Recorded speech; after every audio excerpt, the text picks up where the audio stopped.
So without any further ado, I'd like to introduce Duncan Wilson and Kavita Chetty from the Scottish Human Rights Commission. Thank you.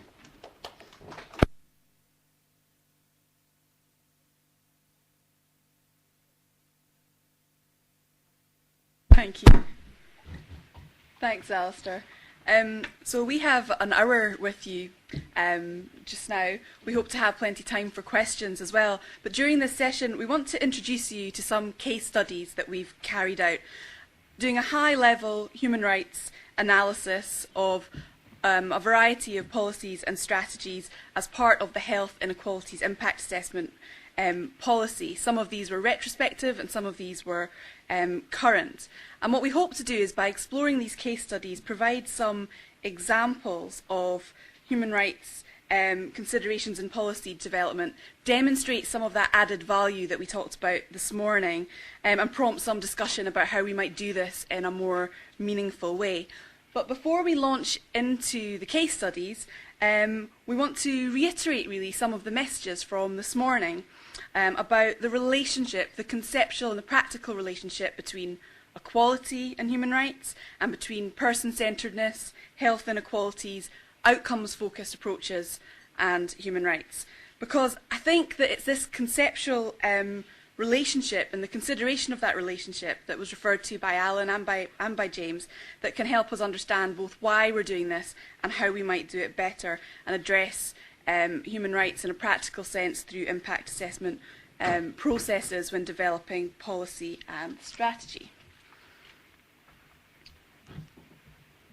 So we've heard some of this already this morning, but I think no harm in revisiting this, because it's important to understand these significant overlaps between human rights and equality, both in principle and in practice, which can inform how they complement each other. And essentially, they both come from this common foundation of values and objectives that are rooted in the Universal Declaration of Human Rights, which essentially is, in many ways, the sort of founding document of the human rights movement. And when you look at Article 1 of the Universal Declaration of Human Rights, it says all human beings are born free and equal in dignity and in rights. And you look then to Article 2, it says everyone is entitled to the rights and freedoms set out in the Declaration without distinction based on race, colour, sex, language, religion, political or other status. So it was right there at the forefront of this founding human rights document. And really all human rights instruments establish that human rights are to be enjoyed by everyone without discrimination equally. And so equality sits at the core of the human rights framework. Equality then isn't for equality's sake, but it's to help all of us live the fullest lives that we can, to be able to live the lives we choose and to participate in the community. So in that way, human rights provides a substantive right to equality, where laws need to take account of both similarities and differences between us all, and there needs to be state intervention to protect the rights of all of us. But historically what we've seen is a sort of divergence, if you like, of the legal frameworks and the thinking behind equality and human rights. And as we say, now is a good time really to consider these connections and rebuild that common language and framework for law and for policymakers like yourselves. So this looks a bit complicated, but to talk it through just a little bit, James talks about this common platform. So if you look at the bottom of this pyramid, we have there the founding human rights principles from the Universal Declaration of Human Rights and the idea that rights belong equally to everyone. And what the pyramid really is to show is how the values of equality have been implemented through various legislative provisions over the years. And now, as I say, we look to this possible harmonisation and understanding how the two work together. So at the bottom of the pyramid there, we have the Universal Declaration and the key instruments in international human rights law, International Covenant of Economic, Social and Cultural Rights, and the International Covenant of Civil and Political Rights. And then we move up, and all of these other acronyms there, I won't go into them all, are essentially other international human rights instruments which particularly protected vulnerable groups. So the Convention on the Elimination of Discrimination Against Women, the Convention on the Rights of the Child, the Convention on the Rights of Persons with Disabilities, etc. And then moving to a more regional level, we saw through the 1970s various legislative provisions prohibiting discrimination on the grounds of race, sex, etc., ultimately amalgamating in the Equality Act 2010, which brought together all of these protected characteristics under one statute. So you can see then through this how the international obligations, human rights obligations, have been progressively implemented in the 50s, 60s, 70s in particular, but how they come from this common foundation that we all have equal rights to be protected. So that's what that's to illustrate. So human rights belong then to everybody, and equality is essential for the rights of everybody to be respected, protected and fulfilled. There are some differences, though, in a human rights-based approach, I think, which complements the consideration of equality issues, which, as was alluded to earlier, we assume you are perhaps more familiar with and work with more generally through equality impact assessment processes. So firstly, what human rights does, for me, is it shifts away from a sort of pigeonholing of the individual by thinking, what is their particular protected characteristic? You're not considering that first, rather you're considering what is the impact on the individual, and that's the starting point of a human rights-based approach. Secondly, I think human rights can fill some of the gaps in some ways left by equality law, because it might protect against a broader range of grounds than historically equalities groups. So, for example, historically it was the European Convention on Human Rights that brought in protection against those of a different sexual orientation. So human rights might cover other things like socioeconomic status, health status, homelessness, age, or anything else that's deemed to be a sort of personal characteristic, and protect against discrimination in those areas beyond equality law. And then thirdly, human rights can strengthen the protection of vulnerable or marginalised groups because it ensures, as again we said earlier, that treatment does not fall below certain standards, that is for anybody. So it protects then against ill treatment that's not necessarily discriminatory in nature, but nevertheless falls below certain standards. So for example, systemic ill treatment or systemic poor treatment in a hospital or a care setting. And then finally, human rights can help in this delicate balancing of competing rights. So where you have things coming into tension, like the autonomy of one person to make decisions against the rights of another person, or the freedom of expression and the freedom of religion, for example. Human rights helps us to navigate these decisions and these difficult decisions that need to be made. And hopefully, as we move through today, you'll have a better understanding of the mechanisms by which human rights law does that. But it's not just equality and human rights which share this same value base.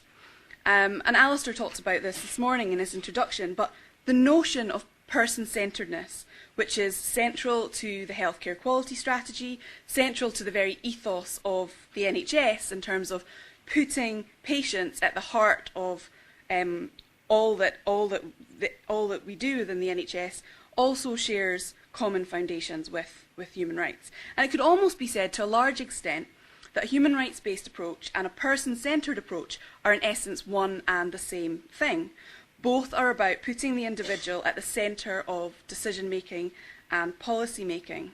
They're both about empowering individuals, ensuring they can participate in policy and decision-making, and that their interests are served by the services that they received.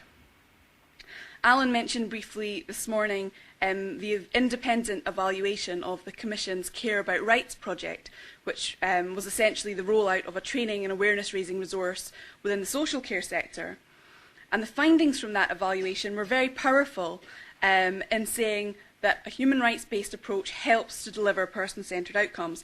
And there's short summaries of that evaluation available in the breakout room, but it was found there that Staff could see, when having had the human rights training, the connection between human rights and the care that they delivered. It helped them to balance risk on the one hand with quality of life type decisions on the others. They often were presenting quite a risk-averse approach in the way in which they delivered care, applying blanket policies, saying when it's icy outside, nobody will leave the care home, or certain types of restraint can or cannot be used, or covert medication, or these door locking, these types of issues. Human rights help them balance that careful decision making. But it also provided a common language for everybody involved. The workforce, the staff, the patients, those receiving care, family members, health professionals, social work. Using a human rights framework provided a common language for them to negotiate and work through tensions in difficult decision making, as well as being a foundation for other duties. As Alan said earlier, the Adults with Incapacity Act, Adult Support and Protection Act, etc., all have at their core these human rights person-centred principles, and particularly this concept of proportionality, which Duncan and I will come back to throughout the course of today. That is, where you interfere with an individual's rights, it needs to be the minimum necessary interference to achieve your aim. So what human rights adds to person-centredness really for me is a legal and a value base to the concept of person-centred care, and we'll talk more about that in the afternoon. I'm going to pass to Duncan now, and he'll talk a little bit more about the relationship between human rights and health inequalities. Thanks very much. Hello, everyone. We're quite used to this kind of double act, so we might interchange again at some stage, but for now it's me. And I want to start by moving on to the third pillar of the health inequalities and human rights impact assessment. We haven't really spent as much time focusing on health inequalities, and I wanted to underline what was implicit in what Alan and James were saying in particular this morning, that human rights is not blind to the fact that what drives and promotes positive health outcomes is not just what happens in health care, but is what happens in public health policy as well. It would be very expensive and very reactive to rely on healthcare to improve health outcomes alone. And Alan mentioned, of course, that the right to the highest attainable standard of physical and mental health is not healthcare obsessed. It includes obligations on the state to ensure that healthcare is progressively available, accessible, acceptable, and of high quality for everyone, but it also includes obligations to drive forward what might be called the social determinants or the underlying determinants of health as well. So again, linking with points that were made earlier, human rights is a very holistic framework in the same way that health policy in Scotland particularly, since that's where we are, is very holistic. It takes account of the various drivers of positive health outcomes and not only what happens once people enter a health institution. The right itself to what's called the highest attainable standard incorporates lots of dimensions, the individual dimensions. There are genetic and biological factors which limit the degree of health which anyone can attain. Those can't be addressed for the most part by law, certainly, and not even policy interventions. But there are, of course, social factors, there are lifestyle choices, there are environmental contexts within which people live, all of which contribute to the health outcomes that we all experience. And just as health policy seeks to address negative lifestyle choices, so human rights engages with that, recognizing that we all have a right to autonomy, and at times that means the right to make bad choices, or choices that are bad for our health.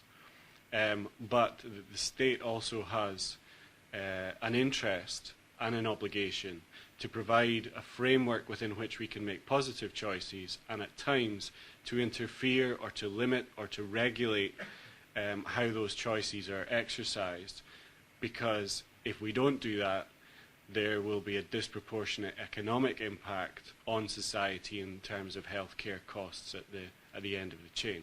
So human rights is not blind to that. In fact, all of those concepts are integrated within the standards that Kavita and I will talk to in more detail a bit later on. Really, that's all I wanted to say for that slide for now, is to emphasise that point. I pressed the wrong button. Good. I also wanted to say how positive, sort of from a more personal experience, the collaboration has been between the Scottish Human Rights Commission, NHS Health Scotland, Scottish Government Health Directorate and others in this process of getting to where we are today. We as a Commission operate in a way which is collaborative as much as possible, and that's really the only way in which we can be effective, as we're very small with a small budget. So I want to re-emphasise those points as well. It's been quite a long process, and again today is another step on the journey. It is not the destination by any means. But the Health Inequalities Impact Assessment team approached the Commission in 2010 to look at how best they could integrate human rights standards within this process of impact assessment.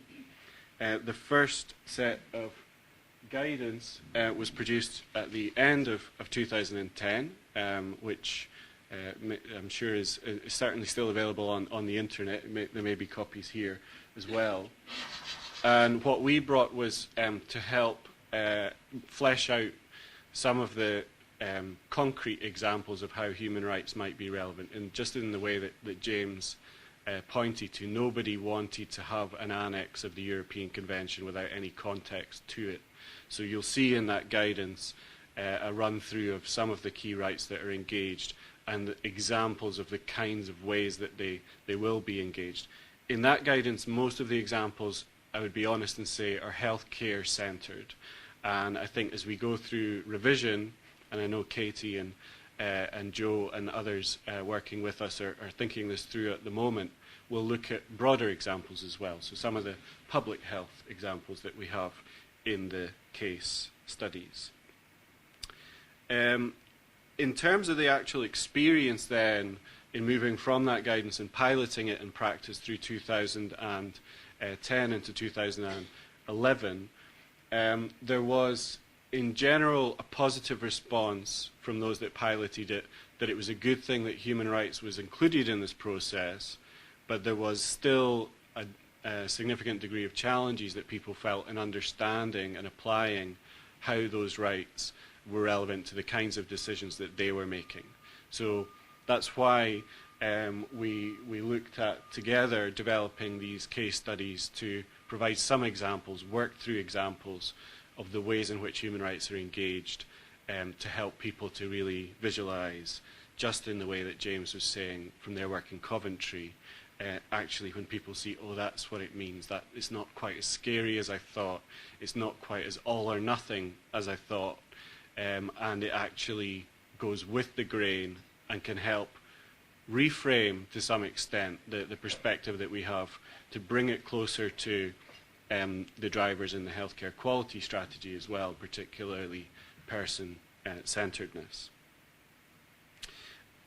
That manifested not only in what you might expect in terms of an under-identification of potential human rights impacts, but it also manifested in an over-identification at times. So without providing people with the skills, context, experience and understanding that they need to translate those universal standards and grand words into practical reality, they'll desperately dig away and try and find ways in which, from a very well-intentioned perspective, human rights might possibly be engaged in something that actually it's not really there. So there can be wasted effort at times without providing people with the tools, capacity and the understanding they need to put it into practice.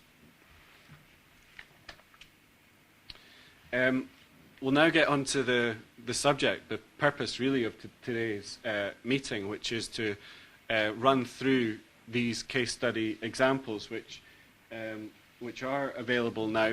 They're published in collaboration between NHS Health Scotland, the Scottish Government and ourselves, and they cover 4 areas in a variety of different health policy settings in different parts of the country, and indeed a national campaign strategy, which is quite different. I also want to express gratitude to all of those who agreed to be piloted in this way, if you like. It's each of these examples is and was at a different stage in the policy development process when they engaged, or when we got on board, and I recognise that there could be a process which was more participatory and inclusive of ourselves in working together through these. But nonetheless, we've been able to draw out some elements that I think, and I hope anyway, illustrate some broader factors that many of you might be struggling with and that might be transferable into different areas. The case studies represent what might be the scoping stage in the impact assessment process. So they don't provide the answers. They provoke questions for further research. Nor are they the screening stage, which is the preceding stage, where you would screen out policies which may not have any significant rights dimensions which benefited from exploration. So they're in between screening, which is the initial rapid assessment, if you like, and the evidence-based, and then decisions at the end of the day, which are the next stages. As Alan mentioned and others as well, and I think Innocent's question got really to the heart of that, participation is a key part of the evidence-gathering process as well. So in some of these examples, the lived experience of those affected is going to be the key in determining whether or not there could be a negative or indeed a positive impact, and if it's a negative impact, the best way of mitigating that or avoiding it if it comes to a sort of red line issue. Interestingly, the other case study from Northern Ireland that I'm aware of, where the same project approach that Alan mentioned in the housing example was taken, was in mental health, where all sorts of issues were raised by mental health service users, but going through this approach and identifying what was the key, what was the immediate positive impact that people wanted to see as a result of this participatory process was very cost neutral and very pragmatic. What people said they wanted when they left a mental health institution was a card when they left, which kept that connection with the health service, outlining when their next appointment would be, so that they didn't feel this sense of dislocation on leaving one appointment and feeling lost and abandoned in a way. So participation can lead to more effective and indeed sometimes more cost-effective solutions than might appear to be the case, as others have mentioned. The first case example which I will speak to is the piloting of community wards in NHS Ayrshire and Arran, and I'm aware that there are a couple of people here today who know a lot more about this than I do, coming directly from NHS Ayrshire and Arran, so please do feel free to provide some context in the discussion which follows. Essentially, the approach sought to provide multidisciplinary and multi-agency support to people in their own homes who were perceived to be at the highest risk of hospital admission. And in that sense, the first thing, obviously, that we identified from a human rights perspective was that the key driver of that was human rights positive, in that it sought to enable people to stay in their own homes, surrounded by their family and other support structures, for longer, therefore positively impacting on their right to respect for private and family life, and indeed a right that is included in the UN's Disability Convention, which we're very familiar with here, which is the right to independent living in communities with support of people with disabilities. So in that sense, a positive overall objective from a human rights perspective. And the further deinstitutionalization, if you like, of individuals, an increase in independent living. But was there a risk of social isolation in this policy? What were the steps that were taken in moving from the existing approach to provision of healthcare towards this new approach to ensure that that risk was mitigated? That was the first set of questions that we identified, and that social isolation would be the flip side of the positive private and family life that I mentioned, because of course not everybody does have those family structures to support them in their communities. The other potential issue, I'm sure many of you will have seen in the news last year, a prominent case where I think it was in the northeast of Scotland, an individual with severe dementia and Alzheimer's was the recipient of over 100 different carers entering their home in the course of a year. Sadly, he died, and his wife had recorded the names of every single carer, or as many as she could, that entered his home in that year. And he felt, and she reported, he felt this was a disproportionate interference with his private and family life, and indeed his dignity. Of course, every carer, every different carer who came in, was a sense of anxiety. Who is this person? And then, of course, they were supporting them in some of the most intimate parts of their life. So multi-agency supporters, multi-agency staff entering someone's home, is that going to be rolled out in a way that is a proportionate and not a disproportionate impact on that person's private and family life? That was the second overall question that arose from that case study. The second, for me, the See Me campaign, national campaign strategy, the new strategy to address mental health, stigma and discrimination.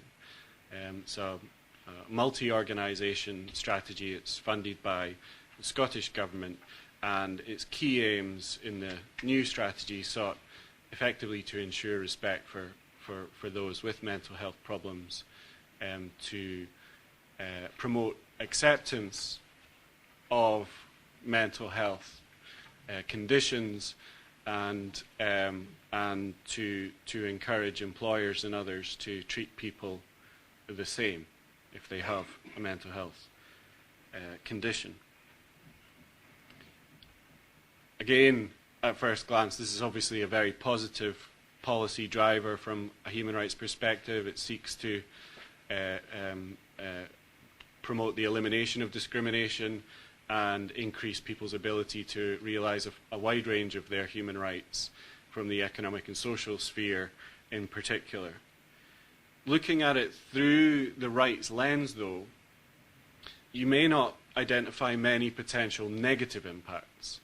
We did look at one.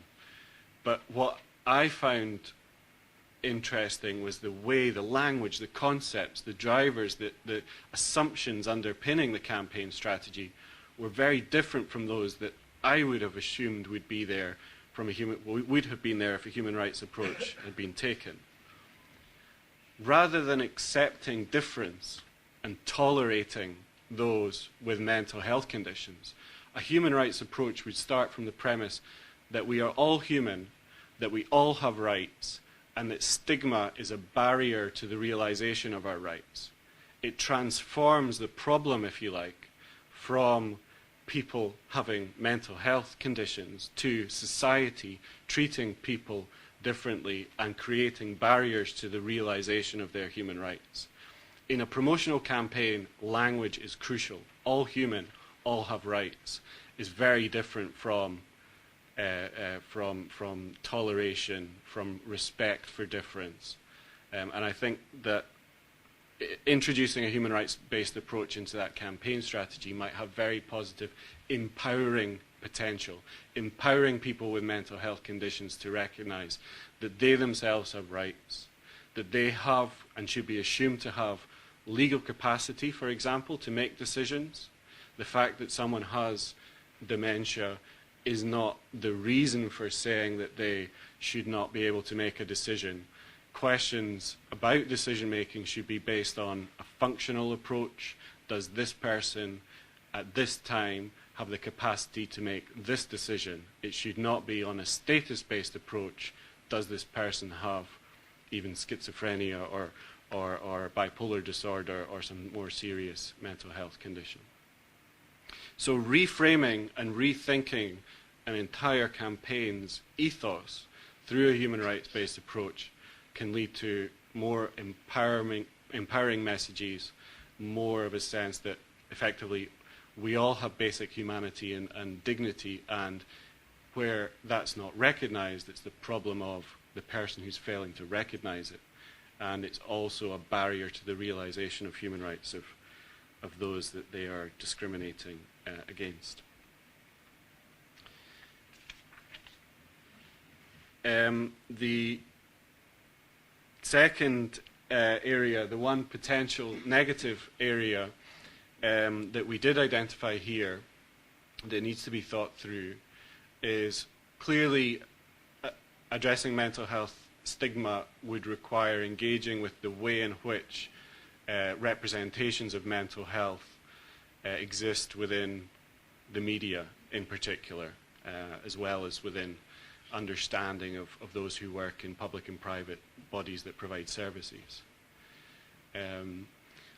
We can all think of examples where the media representation of mental health is very negative, indeed discriminatory, and of course it's positive to engage in driving forward more positive representations on mental health within the media generally.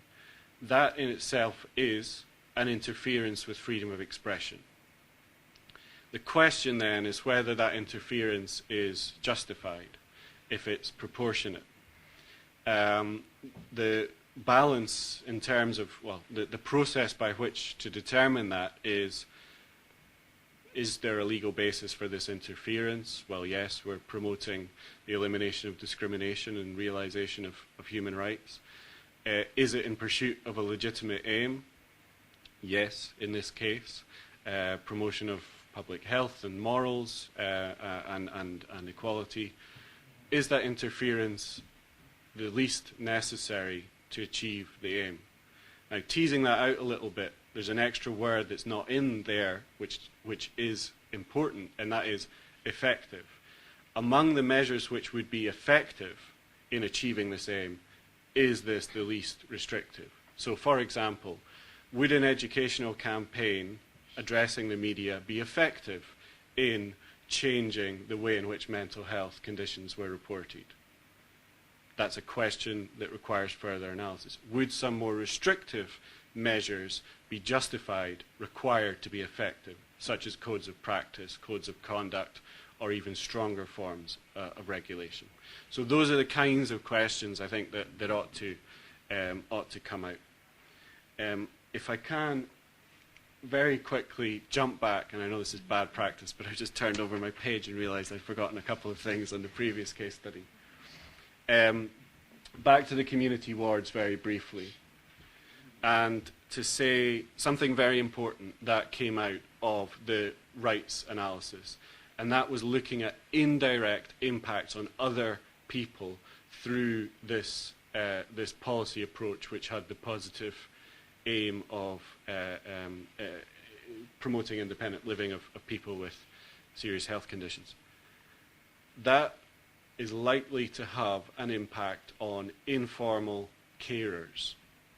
more care at home, less care in healthcare institutions means, in addition to, as we know, the carers and others from public agencies or private bodies, informal carers supporting the state, really, to ensure the care of older people and others who require it. What impact will that have on their autonomy, their right to self-determination, to live life as they choose, their right to work to an adequate standard of living, if de facto we are now requiring more of informal carers?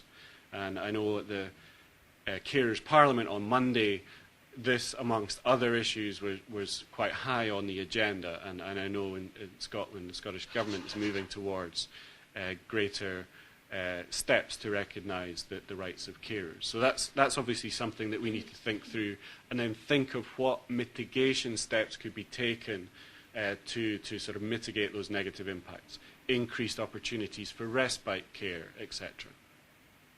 And finally, of course, people living, people who have acute health conditions, by definition, more vulnerable or more at risk of ill treatment.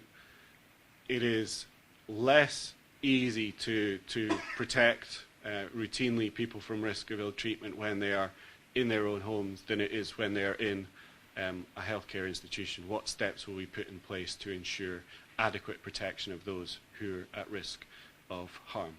So that was just to tease out the first two case studies, and Kavita will speak to the second two. Thank you.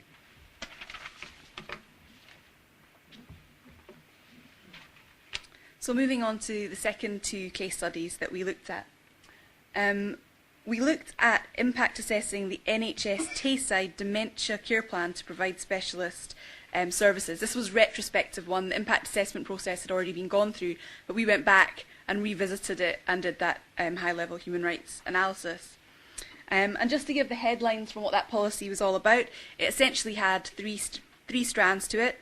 The first was around raising awareness, including in the community and with staff, about dementia.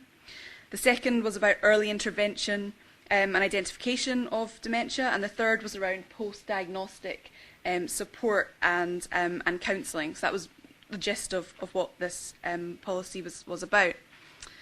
And we found that there were a number of ways in which the strategy could and should enhance positive human rights impacts. So as Duncan said, you know, the rationale behind this, if you like, was clearly human rights positive.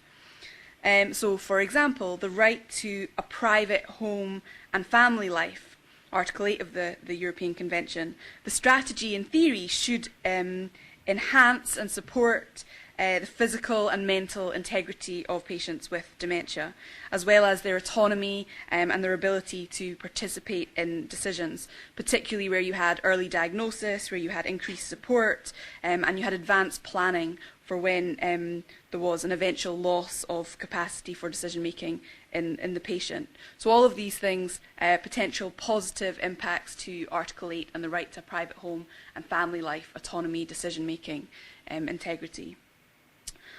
But there were also some potential negative impacts, or ways in which these positive impacts, which were envisaged, might fail to be realised without a human rights-based approach being taken. So, for example, would there be a risk that in raising awareness about dementia in and of itself, without that rights-based underpinning, it could lead to some blanket assumptions about people with dementia not having capacity to make their own decisions, and without consideration of the individual circumstances and capacity of every patient and individual. So would it be necessary then for both staff and for carers to have a robust, thorough understanding of capacity and autonomy in decision-making, and how human rights-based principles can help them to understand that, to help them deal with issues, as I talked about earlier, balancing risk and rights in decision-making.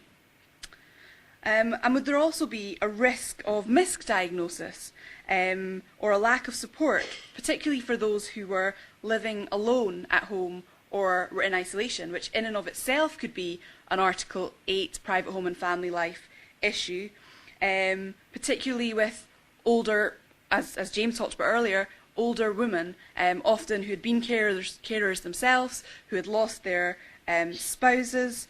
Was there a potential risk of misdiagnosis there for individuals in those situations? So a number of sort of human rights risks, if you like, to be identified in order for this policy and strategy to meet its objectives and its aims. And then the second one, I don't want to spend too long on these because I do want to leave time for discussion with you before lunch. But the final case study, it's a big one. We looked at the government's proposals around health and social care integration. And I'm sure, in fact, you will all know a lot more about that than I do, but you'll be aware the basic proposals being around providing a statutory underpinning to integrated budgets and joint accountability for health and social care services. The proposals intending that essentially people are supported to live well at home for as long as possible, shifting that balance of care from institutional and hospital-based settings to community settings. So a number of human rights issues brought to the fore in looking at this strategy. And in particular, and I'll highlight only a couple, the need for measures to protect the rights of persons living at home who might be more vulnerable to neglect, abuse, ill treatment, living in isolation.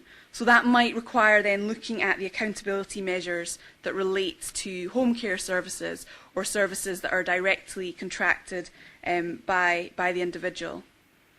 Again, the private home and family life rights of carers would be raised, who will be increasingly relied upon to allow people to remain at home for longer, but their rights also need to be considered in this shift. And then there's the privacy issues of individuals as personal data and information is shared between services and between individuals. But importantly, I think taking a human rights analysis of this strategy, it highlights that in order for the overarching objective to be met, to improve health and social care outcomes, requires clearly a cultural shift, both with the workforce and with the professionals leading this change, to ensure that person-centred and rights-based approaches are taken across services, moving away from more medicalised or service-led models. And it's clear that in order for the objectives, the overarching objectives of this to be met, that needs to be addressed. So it might not be part of the legislation, but in order to meet those person-centred outcomes, a human rights-based approach will lend support. So, looking across these 4 case studies, and clearly we've only tried to give you a flavour of all of them. They're published on the website and there's copies available today, so I hope that you'll be able to go away and read those and get more of the detail from the published versions.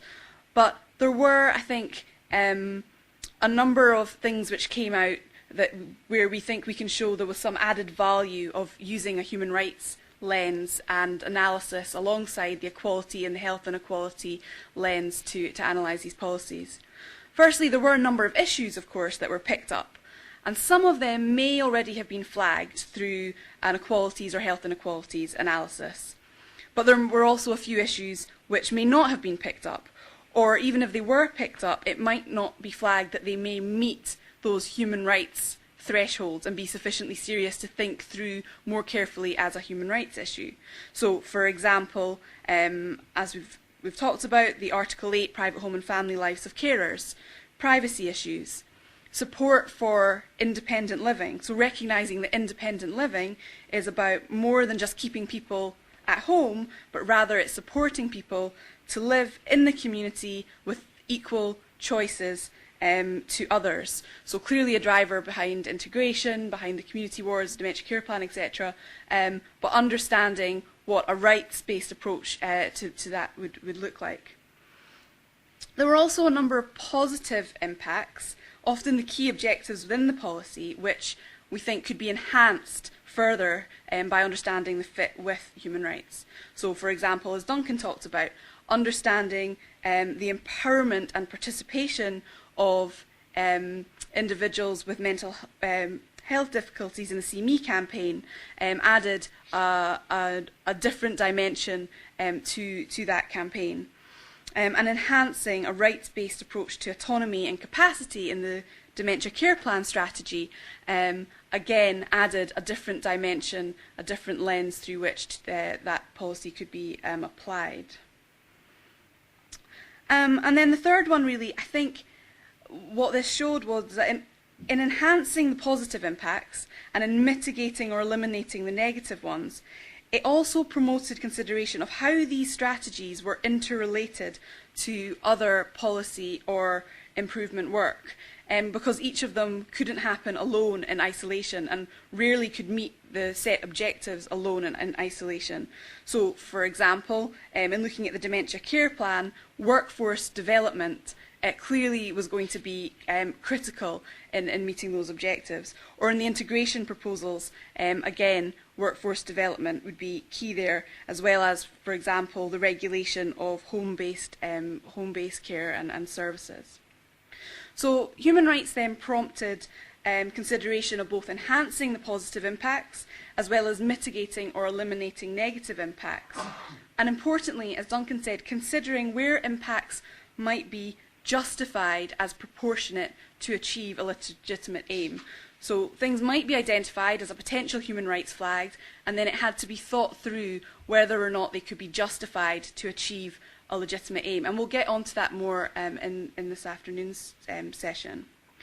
So, but overall, what this represented really, I think, is a conceptual shift, if you like.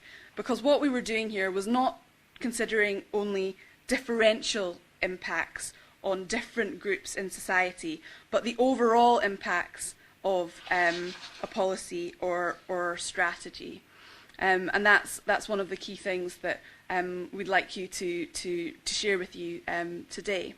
So as I say, I hope there was some rich learning in the case studies. We've really not gone into them in a huge amount of detail in today's session, but as I say, we hope you can go away and read them, and that really they'll deepen our thinking and understanding about the added value of considering human rights in policy making. James addressed earlier that human rights can often be seen as abstract, and again I hope that these case studies begin to bring some of these rights to life more in a policy making context. We won't be able to provide you today with all of the guidance, support and expertise that is really required in order to go away and do this really well. But we hope that today is really one step in that journey towards doing this in a meaningful way. And so I hope that many of you will be able to stay after lunch, where we go into the practical sessions and provide you with a little bit of support and guidance in applying some of these lessons to some practical, some case studies that you can work through yourselves. So as I say, hopefully some of the learning from this can just inform our thinking, deepen our thinking, and bringing us one step closer to assessing human rights impacts in impact assessment processes.